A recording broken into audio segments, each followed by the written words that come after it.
start with Andy. What was your assessment of that one, Michael? That was a tough game.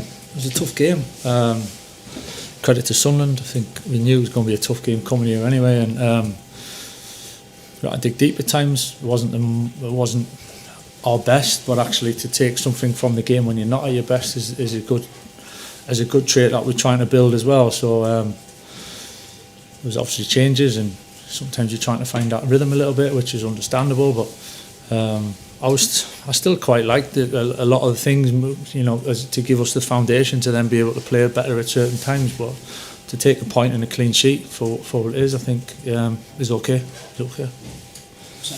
Michael, how did you think Reserve performed, and what was his first start since December? Yeah, to be honest, I thought for all the boys, I thought it was just a tough game. It was a away game coming here, which is challenging, you know. And I thought there were certain times when Josh linked the play really well, and certain times when we probably left him a little bit isolated at times, and that's how it goes. I think he played a real part for the team, and I understand it's not always easy for any player when you haven't played for a little bit to come into a game. So certainly not just judging any individual on just one performance today anyway. Ty? Hi Michael, that felt maybe like something next season's going to look like, and there's going to be a lot more games and have to do a lot more rotation.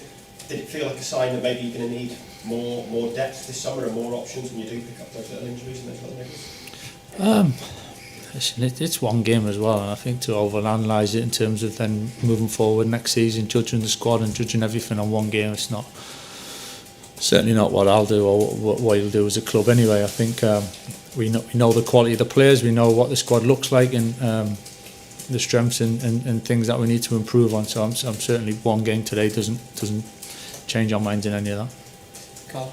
Good afternoon, Carrick. Normally at this point in the season there's an accusation that certain teams are on the beach. Do you feel you need to guard against any complacency in your team, how you can achieve Champions League qualification?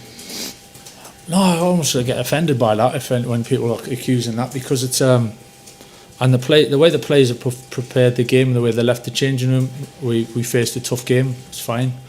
I think if we weren't in a good headspace and motivated, I think we lose the game today. Sunderland played really well at certain points of the game and made us work for it. So I think the fact that our pride in ourselves and each other, and the responsibility of playing for this great club and being part of it, certainly motivation and focus is not the reason whether we're going to be brilliant or maybe going to have a performance where it becomes a little bit more challenging, whether it's today or the next two games. You know, that won't be the case whether that's affected at all.